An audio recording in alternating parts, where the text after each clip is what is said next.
Stand by. Is this thing on? Yes, Dan. Oh, hello. You're listening to Old News with Dan and Carrie. This just in. Breaking news to report. We are live. Old newscasters Can we just say former? Sure. Former newscasters reunite behind the mic after more than 20 years. Old news is good news. Stay tuned. I am thrilled and honored to introduce today's guest. Emeritus Professor James Hoyt is a legendary professor and former director of the University of Wisconsin-Madison School of Journalism and Mass Communication. He has taught thousands of journalism students, including me. Professor Hoyt's resume is extensive and long. A few highlights include consulting for NBC News, serving on the Wisconsin Supreme Court's Committee on Cameras in the Courtroom in the late 70s, and being chairman of the UW Athletic Board and faculty rep to the NCAA and Big Ten Conference. Professor Hoyt was inducted into the Wisconsin Broadcasting Hall of Fame in 2007 and the National Academy of Television Arts and Sciences Wisconsin Silver Circle in 2017.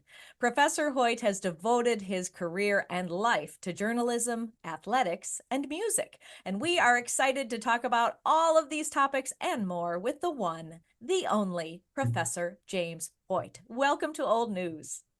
Well, that's quite a comprehensive introduction. I hope I can live up to everything you have promoted there. Thank you very much. And I had to cut out so many things. You've done so very much. And you have an incredible career as a student and on the faculty at the journalism school. What got you into journalism in the first place? You know, it's a kind of a long story, but I'll go back and start.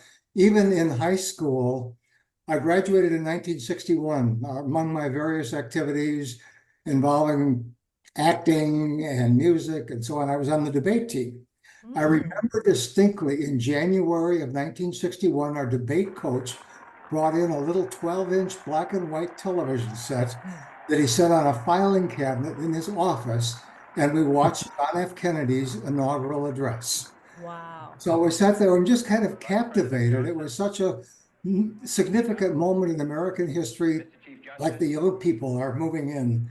And I was very encouraged by that. I was interested in politics. I've always been interested in writing and in journalism, and I didn't know which direction I would go. I was admitted both to University of Wisconsin-Madison and to George Washington University. If I had gone to George Washington, I probably would have gone into political area. Came to Madison, started to major in political science, but became more interested in journalism and in writing, figuring, okay, I'm not really cut out to be a politician, but maybe I can cover politicians. And my early on mentor and advisor was a faculty member in what was then the speech department, Lee Dreyfus. Lee Dreyfus eventually became governor of Wisconsin, but at the time he was general manager of WHA-TV, the public station in Madison. And he kind of took me under his wing and helped me find courses, a mixture of broadcasting and journalism, steered me to a number of part-time jobs at WHA-TV, and then steered me to an internship position at WTMJ in Milwaukee. And that kind of steered me into the broadcast area. I was very interested in broadcast news, but my family were all educators. My parents, my sister, everyone in my family were educators, and I kind of felt I was going to become an educator at some point. And because I was picking up a fair amount of journalism experience along the way, Professor Dreyfus encouraged me to go on into a graduate program, and I ended up getting a master's degree and went away and came back and got a PhD. And then I took off an academic career that also combined professional journalism also. I taught at Indiana University for 3 years. I worked at a number of local television stations and then eventually at NBC News in Washington, and then came back to the faculty in 1973 as head of the broadcast news program at that point. And I have to say, for somebody who grew up in Wisconsin, to have my career at the state university, at the flagship university, and to be able to contribute to and to be a part of this wonderful institution is just beyond the good life. And to work with students, to work with bright students like yourself, and others who motivate me, and I love to continue to keep in touch with them in my retirement.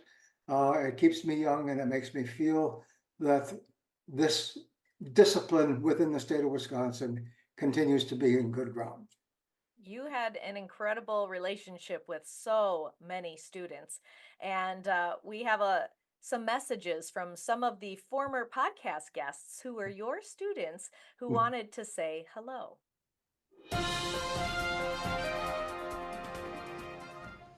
Hey, Professor Hoyt, Andy Kendi here, all the way from Omaha, Nebraska, class of 91. And if you recall, Wisconsin won 7 football games during my 4 undergraduate years. That's combined 7 wins in 4 years. Anyways, I'm now covering the other big red in the state of Nebraska. And I just want to say thanks for all the lessons that you've given, not just me, but thousands of aspiring journalists at UW, and for teaching us the right way of doing things, the ethical way. And not just that, but showing everyone the importance of athletics and what it can mean to a university and a community. I think that's really, really important. And just thank you, and greetings and the best from Omaha, Nebraska. Hey, Professor Hoyt, it is Shannon Payette Sipe. I know you've asked me to call you Jim over the years, which I just absolutely cannot do because you're always going to be Professor Hoyt to me, my favorite professor of all time. Even though my first writing assignment, you gave me a C, which turns out actually was the right call because that was actually a pretty terrible assignment. Coming as an English major, it was a very different kind of writing, and so you really snapped me into gear into writing for broadcast. In addition to, helping teach me about the industry and connecting me to help get my first job as a weekend producer, you really were the first person I felt like was my new family after I moved from California to Wisconsin. I remember going to the nitty-gritty with you and Kelly, and Kelly also my best friend and business partner. We were in grad school together, and we would just cry and talk about our boyfriends and how terrible it was over cheese curds at the nitty-gritty, and that was rough. And I can't believe you just listened to that. It must have been fairly entertaining for you. But between that and coming to the wedding, Roger and I, when we got married, and you and Cheryl holding baby Isaac, who's now 20, if you can believe that. You've just really been there for us. So I'm so excited you're doing this interview, and I hope to see you sometime soon. Hello, Jim, Carrie, and Dan. Thank you for the invitation to speak about Professor James Hoyt, a man who has had tremendous influence on my life and career. Earlier this summer, I had the pleasure of having lunch with Jim, as I do whenever I make it back to Wisconsin. And we had lots of old yarns to share, and it was a wonderful time. And it was just before his birthday. And on his birthday, I was thinking about him and decided to write what an important role he played in my life on my Facebook page. And since nothing's changed about the way I feel about him since last summer, I thought I would just share this birthday greeting to Jim that I put on Facebook. I'm sure many of us have had someone who has had a profound effect on our lives, personal development, and careers. It may have been a family member, friend, or educator. In my case, it was the latter. Professor James Hoyt was my inspiration, mentor, and most importantly, good friend. Today is Jim's birthday, and I recently got together with him and shared many a story from both of our careers. Professor Emeritus Hoyt is a former director of the School of Journalism and Mass Communications at the University of Wisconsin-Madison, my alma mater. As I learned and appreciated much later in life, he had a huge impact on my early journalism and media career that I didn't fully realize and appreciate until decades later. I am so fortunate to have had him in my life. I'm sure we can all use a Jim Hoyt in our lives. Have a perfect birthday, Jim, and thank you. And I can't wait to listen and watch this podcast. Sláinte! Hi, Jim. Katie Culver here. I'm sitting in 5112 Vilas Hall, the office that you occupied when I first started in the J School. I am so delighted that I received this invitation to record a message for you because you have been such an important influence in not just my professional life, but my personal life as well. We first met when I took J201 back in, 1986. That's a long, long time ago. And over the years, you have been a really important professional mentor, but also a really, really good friend. I'm in my second year as director, working on a whole bunch of leadership capabilities. And I've been reading this book by a J School grad, David Grossman, who you may actually remember. And it's called Heart First. And it's about leadership is about the head. It's about all of my fabulous spreadsheets and plans and communication, but it's also about heart. And I was thinking of you last week when I was reading a section, a passage from a leader who said that people will not remember what I did, but they remember how I made them feel. And I immediately thought of you because you always made me feel, when I had like the deepest doubts about my capabilities, you always made me feel like I could do it. You made me feel like you cared. And that's really, really been important to me. We went through some loss together, you and I will always cherish our Friday morning breakfasts where we worked through our feelings together. And again, you just showed how much you cared, even though you were going through a struggle at the same time. So, Jim, it's been an honor to work with you professionally, but it's also been a great joy to know you personally. I really hope you know how you make people feel. So thanks so much, Jim. And on Wisconsin.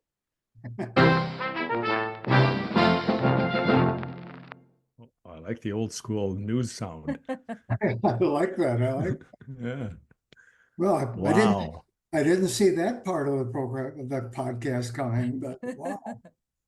Good. We wanted to surprise you. Yeah. Well, but they all speak to how profoundly you have impacted their lives. As a professor, did you try to do that, or was that just a beautiful byproduct of your personality? I just tried to be helpful. I guess I am. So many people have told me, I believe it now, that I am a caring person. And that Katie used the term, and it comes up so often, that not only did I look on them as students, I looked on them as individuals, that I really wanted to help them in their lives and in their careers. It's one of the reasons that I enjoy keeping in touch with so many of them. I probably have 120 Facebook friends who are former students who somehow find me along the way. And I just thoroughly enjoy following them, helping them, guide them, answering their questions. I can remember when I started on the faculty, I taught the introductory course, Journalism 201, which I taught virtually every semester I was there for 30 years. And when I began teaching it, it was kind of the class that nobody else wanted to teach. So they would punish the new faculty member to teach 201. And I taught it for a semester, and I can remember some of my colleagues come and say, "What do you think about it?" And I said, "You know what? I actually enjoyed it." He said, "Okay, you can do it again next semester." Yeah, you got next semester and next semester. And what I discovered was I was involved in energizing them and exciting them about the field. And many of those students, even though it was a class of maybe 300 or 400 or 500 students who would come into my office and try to find out more about the field, it gave me an opportunity to encourage the best of the students to continue with the field and to keep in touch with them, and then to be on the lookout for opportunities, for internship opportunities, for part-time opportunities, to engage them in some of the research that I was doing for networks and for television stations, and to help steer their careers and make contacts for them along the way. And that was just so rewarding to me to see them take off. So many of them give me credit, which I don't think I deserve all of it, but I help to steer them, get them started, get them going in the path, but then they take off on their own. They have to find their own direction at that point. But that's been the motivating factor in my career as an educator. Wow. Well, first of all, I want to say I've never met you in person, and it's an honor to be on this podcast with you, just like Carrie said at the beginning. So I'm glad I get to sit here and be a fly on the wall right now. And I'm always a little jealous when Carrie talks about University of Wisconsin and the journalism program there, because I went to the University of Wisconsin-Milwaukee, but I think I've worked with some people and had, I've worked with a lot of people who went through your program, and I've also had the pleasure of being taught by some of the people that you ended up having in your department over there, Pat Hastings, Lou Friedland, and they had a huge impact on my life because, Pat is the person who mentored so many of us at UW-Milwaukee at the time into the field. So I know that the tentacles go far and deep. So thank you for that. And I just wanted to also, Katie mentioned my wife's a teacher, so I hear this a lot. It's not what you teach people all the time, it's how you make them feel. And I think for so many of us at that point in our lives, when we're trying to decide what we're going to do with our lives, where we're going to go, what we want to be, we had people like you and Pat Hastings who would lift our foot up and put us on that first rung of the ladder and give us a little push and get us to go. And we will never forget that. So thank you for that. And from our side of it, Dan, you never know how far it's going to lead. You don't know where it's going to go. And that kind of an effect and that kind of a relationship can continue on, as you're saying, through many generations. And then I go to another generation and another generation. So you never know. To me, that's part of the excitement of it too. You don't know how far the influence of an educator will lead. Totally. Yeah. And I wanted to talk, you mentioned you were I'm going to go right into your career now because I'm excited about hearing more about it because you had such an exciting career, but you were in Washington, D.C. at the NBC Bureau. You were running it, right? Until like 19, no? I wasn't running it, but there was one day that was kind of a highlight day for me. And that was the day of the Watergate break-in. That's what I was going to ask you about. I was not, I was just a low associate producer, associate editor who just happened to draw the short straw and be in on this Saturday morning. Nobody else was there. I was there all alone on a Saturday morning, new guy there, still learning my way around. And I got a phone call from the local Channel 4 WRC crew down at local DC court saying, we got this thing going on down here. There's these guys that got arrested in the Democratic National Committee headquarters overnight, and there's some phone numbers from the Republican National Committee, and we really don't know what kind of a story it is. What do you think we should do about it? I mean, I'm the new guy. What am I supposed to do about it? What did you say? Yeah, what did you actually say? I said, what else do you say? I'll get back to you. Yeah. Right. Give me a minute. Fortunately, one of our correspondents happened to be in the bureau that morning. Carl Stern was his name. Carl Stern had been on the White House beat previously, and I went down and consulted with Carl, and he came up and said, here, let's work on it. He said, I'll call John Mitchell. He was the chairman of Nixon's reelection campaign. He said, he's in San Clemente. Now I'll see what I can find out. So he called John Mitchell at in San Clemente, and about 5 minutes later, Carl came out of his office and said, I talked to Mitchell. He said, don't worry, there's nothing to it. As you would expect. Right. Exactly. And so he and I chuckle. To this day, we still kind of chuckle about how we kind of weren't prepared to go on the story immediately. Of course, before the day was over, it was starting to explode. But that was... I wasn't running the bureau. I was a low man on the totem pole there, but I just happened to be the person who was all alone in the bureau in the early morning hours on that Saturday. So it was coincidence.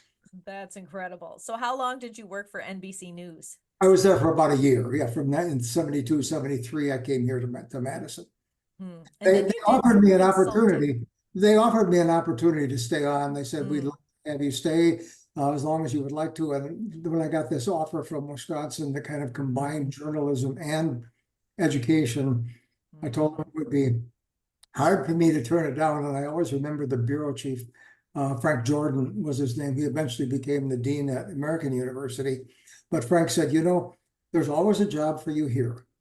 If you want to go take that job, if that's what you feel you want to do, feel free to go do that. And if you ever want to get some more, have some more opportunities working at NBC, feel free.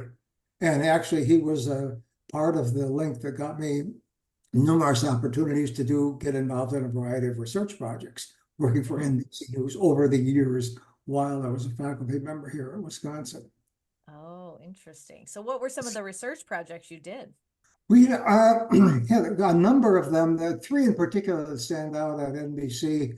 They'd be working with the News Research Office out of New York, but first they had one involving their owned and operated stations, where you were looking at the news. I was doing analyses of the local newscasts, and I think at that time they had 5 owned and operated stations: New York, Los Angeles, Chicago, Cleveland, and Chicago and Washington, D.C., and do a detailed analysis of their newscasts compared to their competitors' newscasts, because they weren't doing particularly well in the ratings against their competitors, and they wanted to come up with some modifications to help them do better. I wasn't involved in actual implementation, but I was providing data for them to on that regard. And I actually did a similar one a year or two later regarding the Today Show. Again, this was after Good Morning America kind of burst on the scenes and catapulted being a distant third place to all of a sudden being a first place, and left the Today Show, which had dominated the early market for many years, kind of left them behind, and they needed to get a good grasp on what was happening. Why was Good Morning America having the success they were? So I did kind of a similar type of thing, almost a minute-by-minute comparison of a week's worth of NBC Today shows and ABC's Good Morning America programs to see how they were formatting it, how they were pacing it, what kinds of guests they were having, what kind of interviews, what was the focus of the program, and so on. So that was input for them. Again, I was not involved in making the decisions based on it, but I was providing the data for them to make the. Do you remember? Yeah, what did Do you remember what discover those general findings were? Yeah. Oh yeah, well NBC was kind of holding to an old school, just the news and nothing but the news, sort of, which was kind of not a particularly exciting format.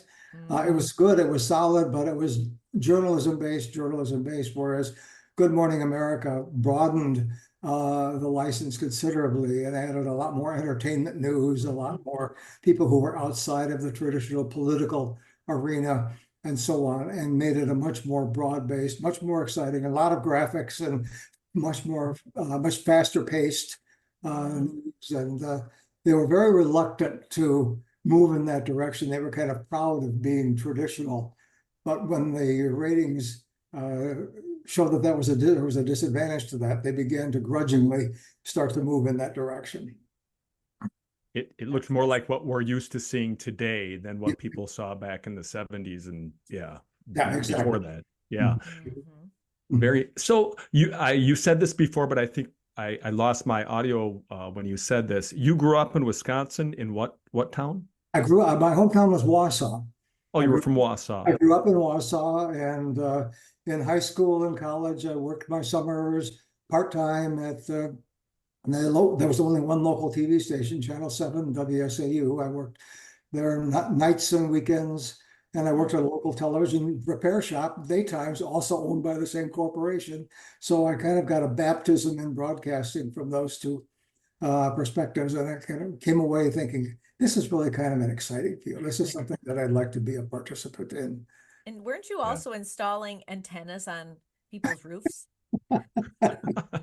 As a part of that weekday daytime job at what was called Forward Electronics, we did a lot of installations. We put antennas on roofs. We put, what else? We installed sound systems in schools and churches. But the antennas on the rooftop is kind of a fun story, because there was just the one station in Wausau. And people, if they wanted to get more than one, they had to have a fairly significant rooftop or tower antenna outside their home.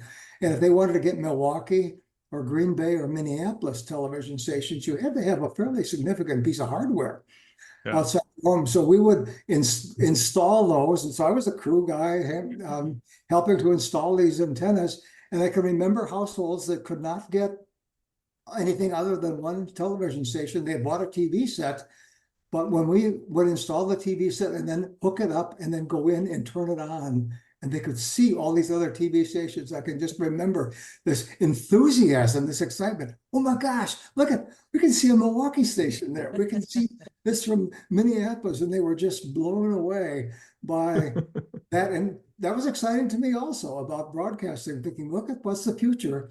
Where rather than having only one station, you might have 2 or 3 or 4 or 5, or what do we have now? Thousands. Right. Now, infinity. Like we do now, yeah. You're bringing back memories when I used to go up to Rhinelander to visit my grandparents when I was a kid. They had Channel 12 by then, but that was the only channel we could get was Channel 12. And it was exciting to go to Rhinelander and see my grandparents, not just because it was my grandparents, but we got to watch Johnny Carson because he was on NBC at the time. So that was the show we got to watch. So yeah, those memories just from those simple things like getting a station you don't get to watch at home or something like that. And Channel 7 in Warsaw at that time, it was mainly a CBS affiliate. Yeah. But also because there were not other stations in the market, they could pick off programs from NBC or ABC also. So their nighttime schedule, although it would be predominantly CBS, would have a few programs from the other networks also. It was like a program manager's dream to be able to pick the best programs from each of the networks. At some point, they weren't able to do that anymore, but it was always kind of fun. We would sit in the control room and watch because there was only one AT&T long line that brought the signals into Warsaw. And somebody at some AT&T control point had to switch from CBS to NBC during the 30-second station break. And we'd kind of watch the monitor to see if there was a little video click that indicated that, yes, they had made the change to the networks, because we did not have independent feeds from each of the networks. So that's incredible. No bathroom breaks during that 30 seconds. You got to switch the feed. Well, even when I was on morning news with Dan in Madison, my parents still, and this was late 1990s, they had an antenna, and they would, usually have it shooting at Milwaukee or Chicago because they were in Lake Geneva. But they realized if they turned the dial and the antenna was swung around and pointed to Madison, they could watch us. So that was the only time of day it pointed to Madison, but it was nice to have them watching. The days of the antenna rotor, there was a rotor on top of it. Move it around for the market you wanted to pick up. Yep. And winter was terrible because it would freeze, and my dad would sit at the TV and turn it and tell me to go outside. Is it moving? Is it moving? Oh, the fun days, Dan. Yeah.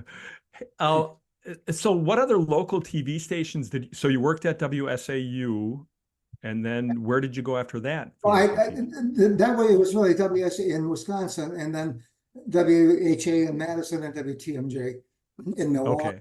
When I was doing consulting later on in my career, I had a variety of local television stations: Illinois, Iowa, Texas, West Virginia. I forget where they all were, but they were. I was working at them. I was doing research for them, for the news directors or for the general managers of the stations.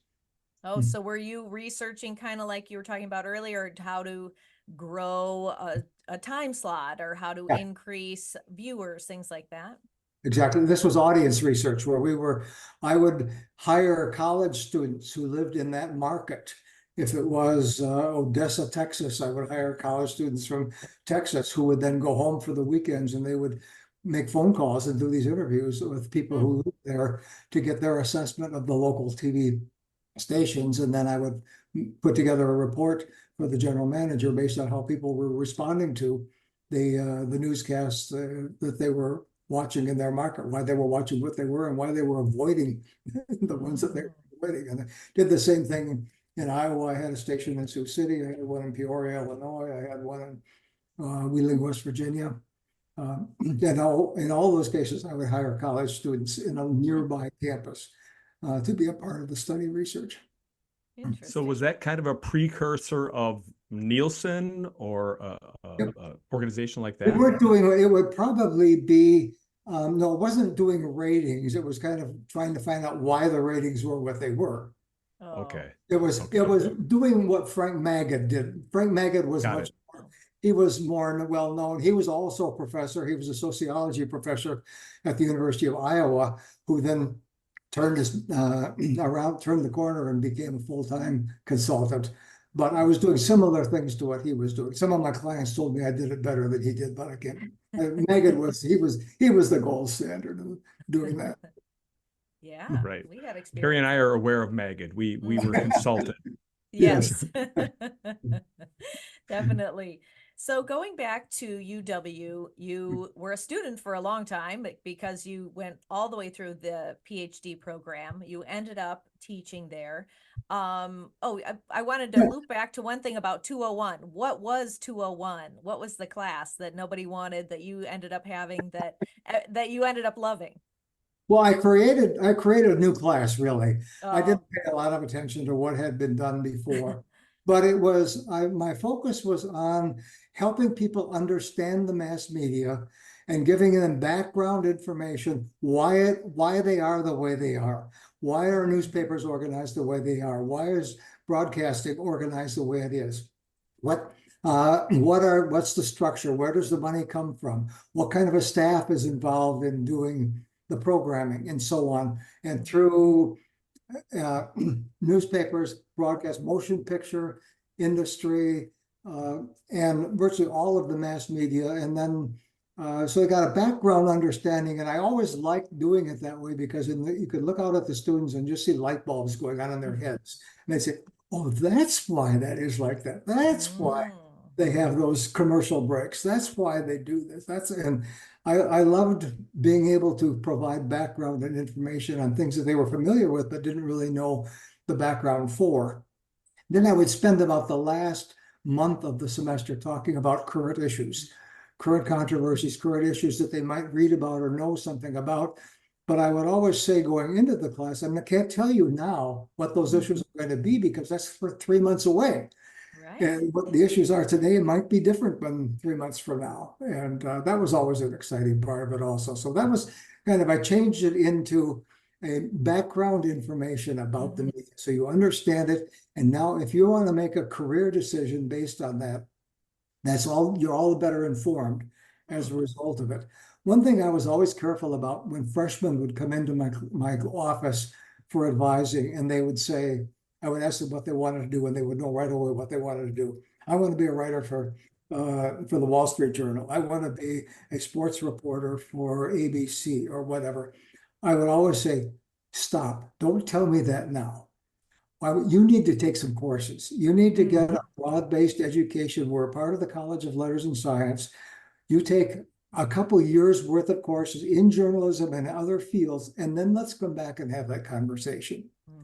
Let's see how you're feeling, how your interests have evolved during that time, because if the university is doing what it should be doing, you're going to have broadened horizons by that time. And if you come back and tell me the same thing that 2 years from now, I'll feel better about it because you'll have a more informed decision you've made. If you decide you want to go into chemical engineering, fine, that's what we're supposed to do, is help you find your interest, your passion, and your things you would like to do. Now you wrote 2 books while you were a professor at the UW, right? Mass Media in Perspective and Writing News for Broadcast. Yes. Can you talk to us about those books, and did you use those books in your courses? Well, Mass Media in Perspective was one that I wrote for a Journalism 201 type class. I don't think it didn't come out until I was just about done teaching the class, I think. So I only used it a couple of semesters, but Writing News for Broadcast, for many years was the kind of Bible of broadcast news writing. I keep being told. And the value in that, I have to give more credit than I could even give on this podcast to my co-author, Ed Bliss. It's Bliss and Hoyt, Writing News for Broadcast. Ed Bliss is a legend. He was Walter Cronkite's writer and producer at CBS. Wow. And before Walter Cronkite, he was Edward R. Murrow's chief writer and producer. So he was with Edward R. Murrow until Murrow left to go to the United States Information Agency, and then he moved to Cronkite. So he was Cronkite's writer and producer. And so he had a level of credentials way beyond mine. He dealt mainly with network level reporting, and I dealt more with local. It merged together very well. He was a wonderful man. We got along so well. And I can remember the poor editor at Columbia University Press trying to correct him. And Ed didn't like being corrected because he was an ultimate grammarian, and he knew the English language probably in truth better than any editor at a college press did. And he would argue with her. He would say, "No, I wrote it that way because that's the way it's supposed to be." I felt bad for the editor, but Ed was just a wonderful, wonderful person. And when our book came out, and we got a review from Walter Cronkite of the text, and Cronkite wrote, he said, "Bliss and Hoyt is the Strunk and White of broadcast writing." Oh, I had a Strunk and White book in my collection. I still might, And we actually. thought, now that's a pretty high High praise. And I'm pretty sure we used your book at UWM. Oh. I'm really glad to hear that. Yeah. A few years ago, my wife Cindy and I were in Washington, D.C. with the museum. I think the museum is not around on the mall anymore, but there's a large bookstore in there. We were looking around, and she came across this section, and she was looking, and she said, "Look, here's your book. It's got Bliss and Hoyt right in it." Yeah, so this point I said, that's 15 years old. I can't believe they're still using it, because there's been many other books that have come out. So I took a copy and I went to the bookstore manager and I said, "I'm the co-author of this book here." And I said, "I'm surprised that it's still on your shelves after all of these years." And he kind of looked at me and he said, "Well, it is a classic, you know."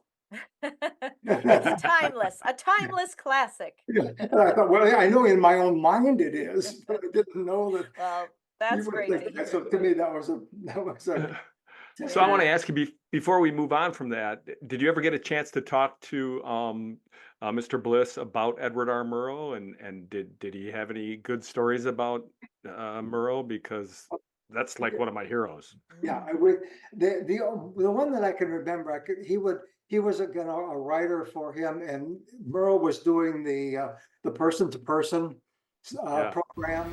Dean Martin has been described as a golfer, one who occasionally leaves the course to make a recording, appear in a nightclub, clown on television, or make a movie. One story that I can remember Ed told a couple times, that he would be dispatched to go bring the guest in. And one of the guests that he got a cab, I guess, and went over to get Robert Frost. So he was going in New York, he went to Robert Frost's home, and he knocked on the door and he said, "I'm Ed Bliss, I'm from Edward R. Murrow to bring you over for the program." And Robert Frost invited him in. He said, "Here, would you like to have a bourbon?" And they sat Yes, I down, would. and he said during the time, Robert Frost kept interviewing him, asking Bliss, "Tell me about yourself. What's your background? Why are you doing what you're doing? What's your goal?" And he said, here I'm there to interview him and to bring him over to Edward R. Murrow, and he ended up interviewing me. He was so interested in me, and he said that was just a person who was interested in other people and cared about other people, and he just couldn't get that out of his mind. So that was his favorite story he liked to tell about working for Edward R. Murrow. He said he didn't have to do as much work for Murrow, or I'm sorry, he'd had to do a little more work for Murrow in terms of writing. But then for Cronkite was very much a good writer on his own. He did more editing. And Cronkite, I don't know if you ever see, they sometimes show these vintage videos of Walter Cronkite at his desk during the space shot videos or during the Kennedy assassination. And if you look at almost every one of these shots, sitting right behind Walter Cronkite, just over his right shoulder, is a bald man, and that's Ed Bliss.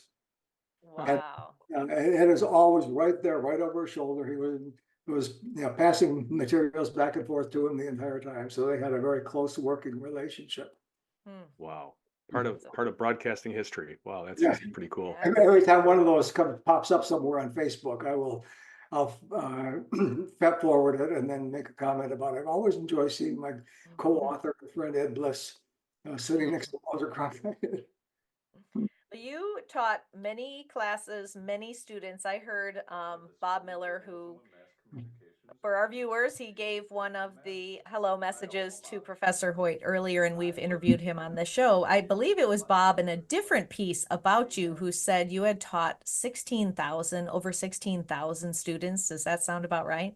My former colleague, now the late Jim Boffman of our faculty, he calculated, when I retired, he calculated that. He sat and totaled it up, and I think that was somewhere in the 16 to 18,000 range, because I did teach Journalism 201 almost every semester for 30 years. It started out at about 200 a semester, and it ended up at about 550 a semester. Ooh. That's a big number, but those were just people who were in a large lecture. But the ones that I really enjoyed the more were teaching a broadcast news lab, teaching an ethics course, where I got to interact more personally with students. Well, I did find, I went searching through my records. I had 351 with you in 1993. Okay. Because I'm picturing myself with Professor Hoyt. Which class was it? So I went rummaging through, and sure enough, I found 351. Well, I'm glad, because that was the time in the 1990s, from 1990 to 2000, I was chairman of the athletic board, and I was heavily involved in intercollegiate athletics, so I didn't teach quite as many courses. I think I taught 351 only once every 2 years during that time. So you were fortunate. I was one of the lucky ones. One of the lucky ones. How did that pivot happen to the athletic board? I mean, here you are, doing journalism, and then suddenly you're the chair of the athletic board. How did that happen? Well, you have to ask Donna Shalala, but I can tell you what I think she would tell you if you asked her. I have been working with her since she had become chancellor on a couple other projects. Notably, there was a big issue involving the fraternity sorority system, was getting into all sorts of legal hot water, and she needed to appoint a blue ribbon commission, and she asked me if I would chair that commission, and it actually turned out pretty well. It worked out well, and so I had success on one kind of high profile responsibility with her. And she, remember when in 1990, when the men's hockey team won the NCAA championship, my daughters were hockey fans. We went to Detroit for the national championship game, and I happened to run into her there. And she looked at me and said, "Oh, so are you a hockey fan too?" And I said, we pay some attention to it. Well, it wasn't long after that, I got a call from her. And she said, "Come up, I want to chat with you." And the message was essentially, we're making big changes in the athletic department. We fired the football coach, we fired the athletic director. Pat Richter has finally said yes. It took me 3 times to ask him, but he finally said yes. He'd become athletic director. He's just in the process of hiring Barry Alvarez, this assistant coach from Notre Dame, to be the head coach. Now I need to get the faculty on the same page. Would you be up for the job? And I mean, when the chancellor asks you a question like that, you don't say no. You say yes. So I didn't have any idea what I was getting into. The fact that I had not been intimately involved in athletics was a good thing. She wanted somebody who had a perspective, who was strongly enmeshed in the overall campus culture, but understood athletics. And it was a 10-year run. I was both chairman of the athletic board here for that period of time, as well as Carrie mentioned, faculty representative to the NCAA, to the Big Ten Conference, and to the WCHA. So it was significant responsibilities, internal as well as external, all having to do with intercollegiate athletics. So that was Donna. I remember when she was trying to convince me, she thought she was going to have to work harder than she did, but she said something like, "Okay, you're going from broadcast journalism to intercollegiate athletics. Look at it this way. It's kind of like going from the sandbox to the playpen." I'm not quite sure what you're saying, but I think I can handle it. Had you already been a big sports fan overall growing up? Were you a sports guy or not so much? Yes, I did. Followed it. I wasn't a big participant other than playing pickup hockey in high school and as an undergraduate here. But not closely involved in it. And that was probably a good thing, because I was able to keep the perspective. And she wanted, Donna Shalala, again, was always wanting to talk about the academic part of it. The academic, wanted to make sure that the athletes were taking legitimate courses, bona fide courses. They were making progress toward degrees, and that that was going to be a hallmark of the University of Wisconsin. And so she wanted to make sure, and it was not an easy thing to do. I have to say, early on, she was correct. There was a culture on the faculty back in 1990 or 91 that kind of, in a strange sort of way, had the feeling that there was an inverse relationship between the quality of the university and the quality of the athletic teams. That the better the university, the worse the athletic teams. And so if we started to invest more into our athletic program, that means that you're probably going to have to invest less in the academic program, and the university is going to suffer as a result of that. So I got a lot of pushback from faculty on that I had to convince them that you could do both. And she was the one who really carried that message, and I just had to follow up on it. But she would say, the first questions that she would get talking to alumni were, how's the football team doing? Or the football team and the athletic program was the connection between the university and much of the constituency in the state of Wisconsin. And if that was an embarrassment to other people, they were going to be embarrassed about the university also. So you can have both of them. She would use examples of Stanford always had a strong football program, or strong athletic program, as well as a strong academic program. And so that was very important to her. And she also liked the fact that we were doing it largely with Wisconsin, recruiting from Wisconsin, and they could keep the Wisconsin football coaches, the Wisconsin basketball coaches, everyone engaged in it, that it was not, they were going to import an entire program from somewhere else. Remember, that was always important. She would always, when she and I would go out and speak around the state or to alumni groups around the country, and I'd get up to talk, and she would kind of poke me in the ribs and say, be sure to tell them you're from Wausau. I want them to know we have local homegrown faculty members who are in charge of this program. She was fun. And Pat Richter's a Madison kid, you had good ties. How long do you think that took before things kind of meshed between, the academic side and the athletic side? When did you know it was really starting to roll? Obviously when we won the Rose Bowl. Yeah, it never did fully, but it got better fairly quickly. And it's hard to not point fingers at the 1993 Rose Bowl.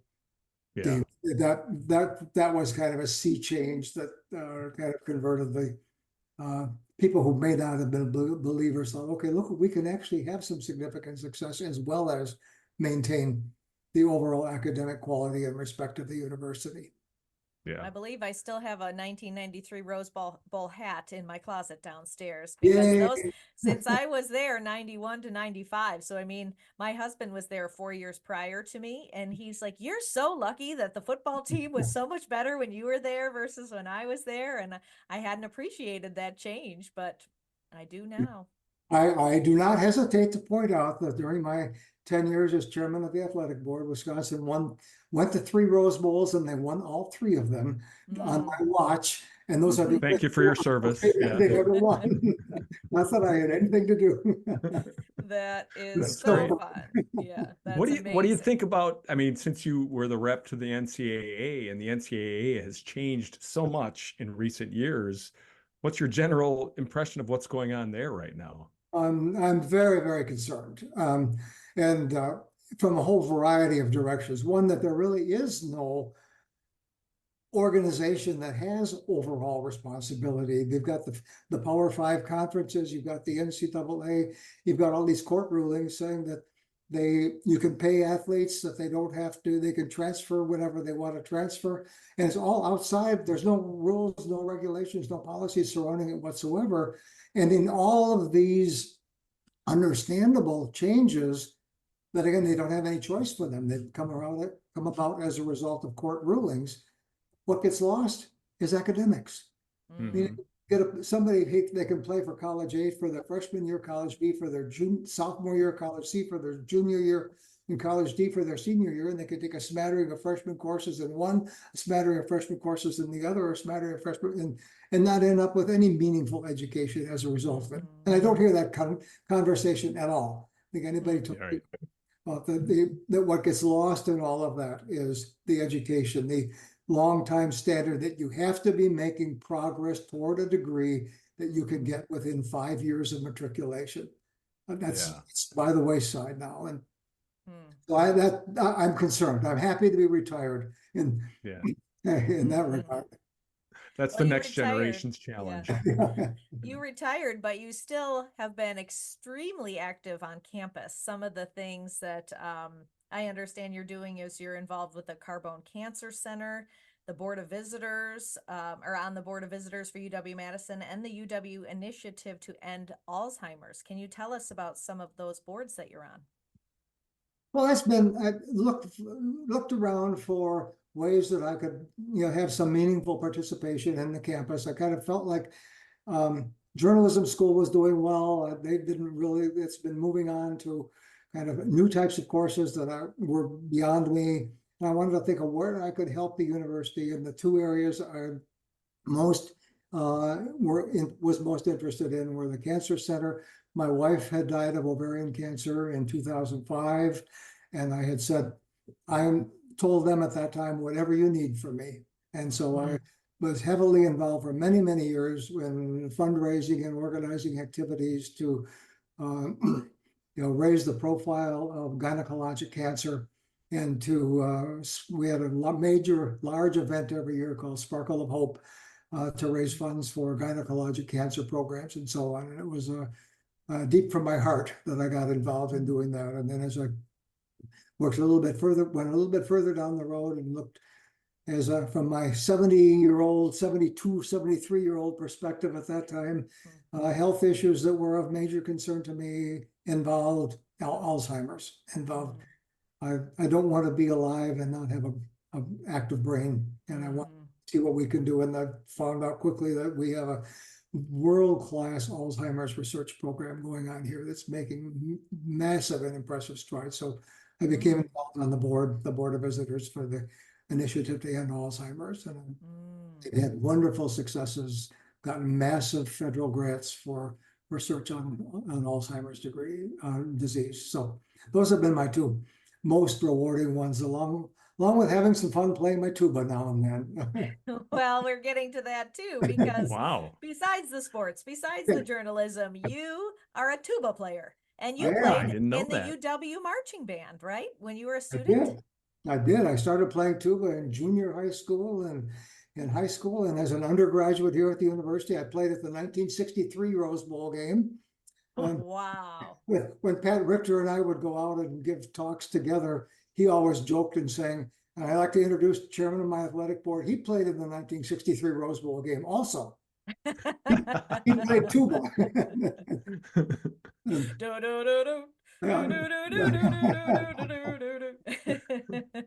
So were you playing the sousaphone, the big one? Well, for a marching band, you use a sousaphone. Yes. Okay. And then when I retired, or shortly before I retired, and I was looking ahead to what might be of interest to me in retiring, I remember telling the journalism faculty I want to renew a long dormant love affair with playing the tuba. So I started playing. That would have been back in the early 2000s, and joined a number of groups, most significantly a Civil War band called the 1st Brigade Band of Wisconsin.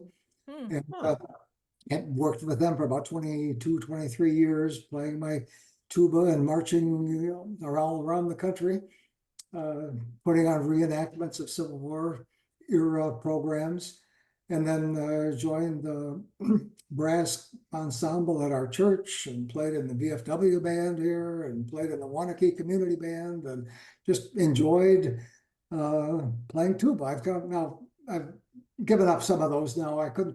I have to say that in the Civil War band, carrying a tuba and marching for 2 miles wearing a navy blue wool uniform on a 4th of July parade was something I decided I'd let the younger people do. And I decided I think that's older fair. guys like me, I'd prefer sitting on a stage in an air-conditioned auditorium and entertaining the crowd. We will I not fault understand you that. for Yeah. that. Yeah, Might be a that's little really gamey amazing. after 2 miles with a wool suit on. Yeah. Yeah. I finally had to. That's pretty cool. Mm-hmm. I had to give in a little bit to age, though. A couple of years ago, I had to downsize. My tuba weighed 34, 35 pounds, and I was having little troubles lugging it around, and so I downsized, and I found somebody who was interested in buying it. And I bought one that's a little bit smaller, that I can manage a little bit better at this point in life. Doesn't sound quite as good. Well, I was gonna say, might be time to take up the piccolo. Then you can just put it in your pocket and go. In my next life.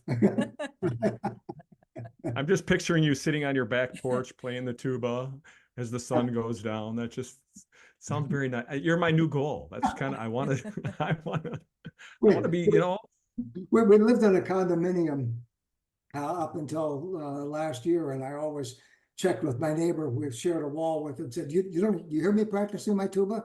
And I was, oh no, we don't hear it at all. It's fine. He said, even if I did, I wouldn't mind it. Is there a mute thing you can put on there that kind of no, dampens the sound? No, you have to have its full rich tone. Yes. Let it fly. Who doesn't love the tuba? Yeah, that's awesome. So, well, we always like to ask some questions before we let you go. Just we ask them of all of our guests. And my standard question, do you have bloopers from either being on air or working in news or as a professor? Are there things that you said that you still kind of look back and chuckle about or think, oh goodness, how could I have done that? Oh, that's a good question. I probably suppressed most of them.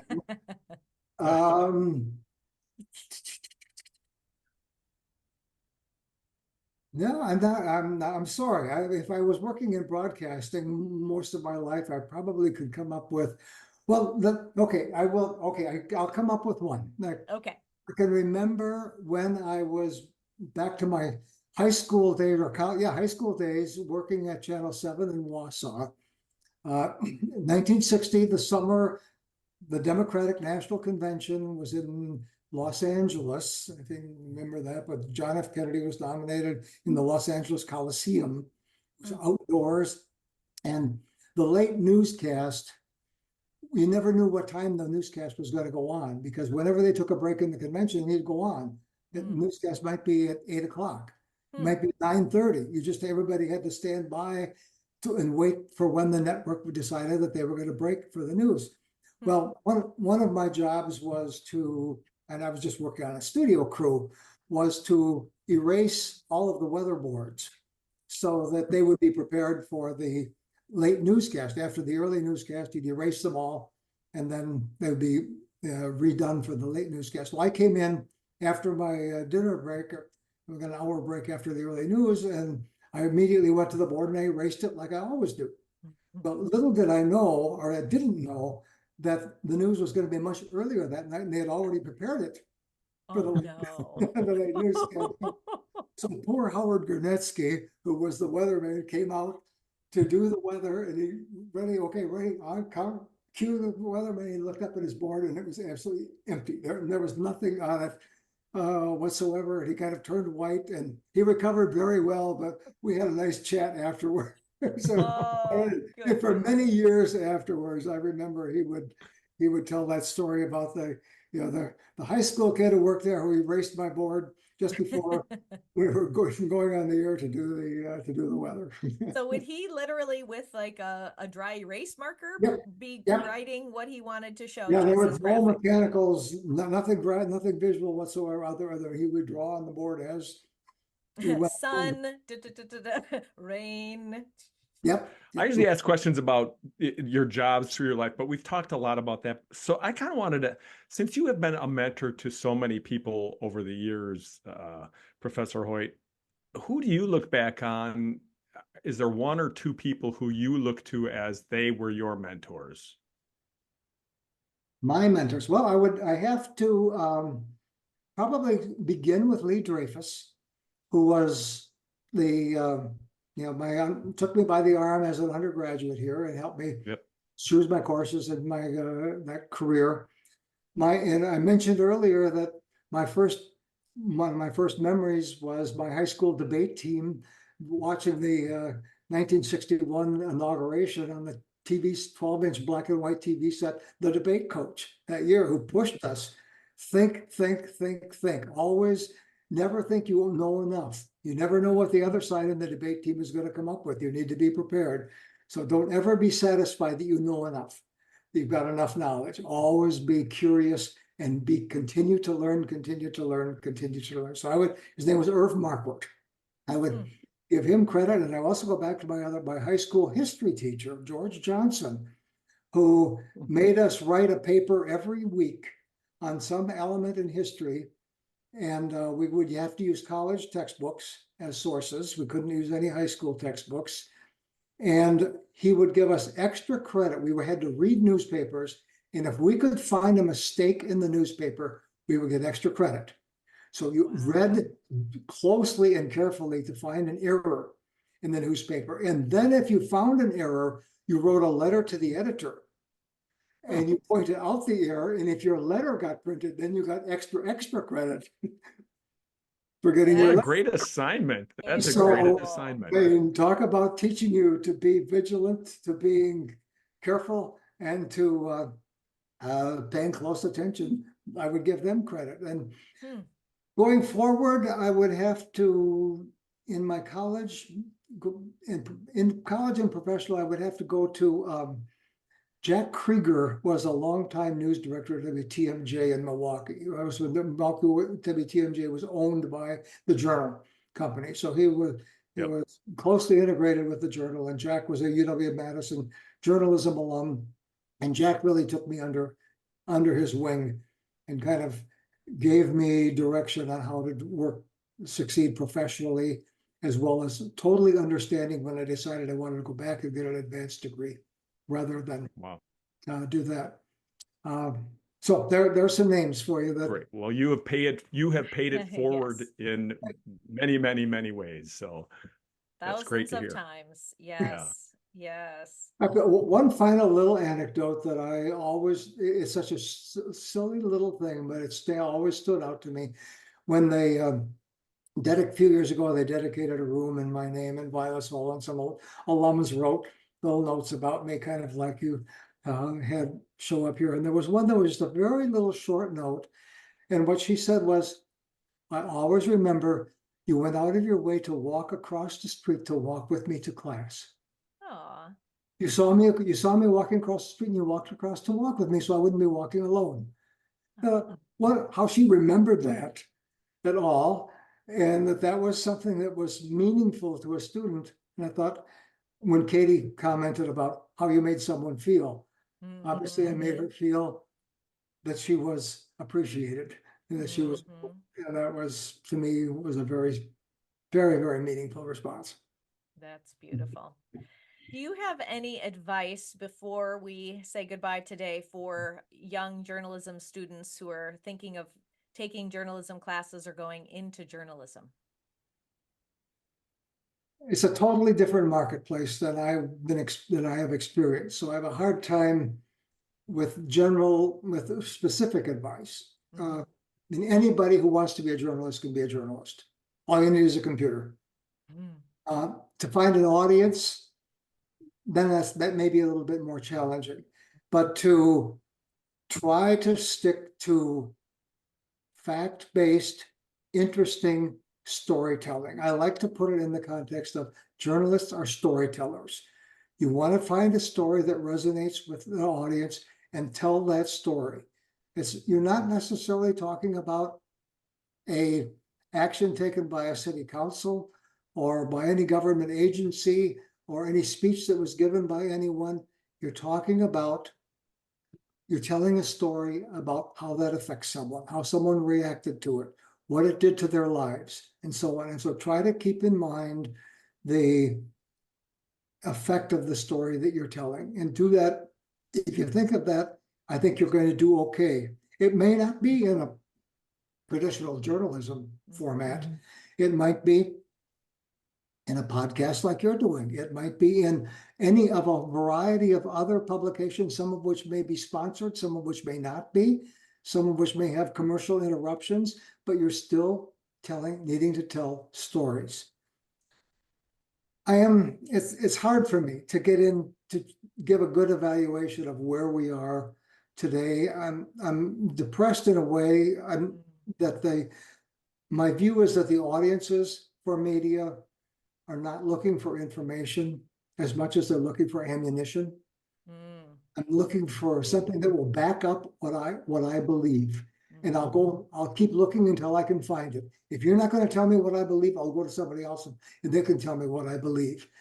And I'm hoping that we can break that down by making our stories interesting and compelling and connecting to the audience, that they can recognize that and learn from it, regardless of how they may be aligned with it, socially, politically, religiously, whatever. We'll talk more with Professor Hoyt about this topic next time on Old News with Dan and Carrie.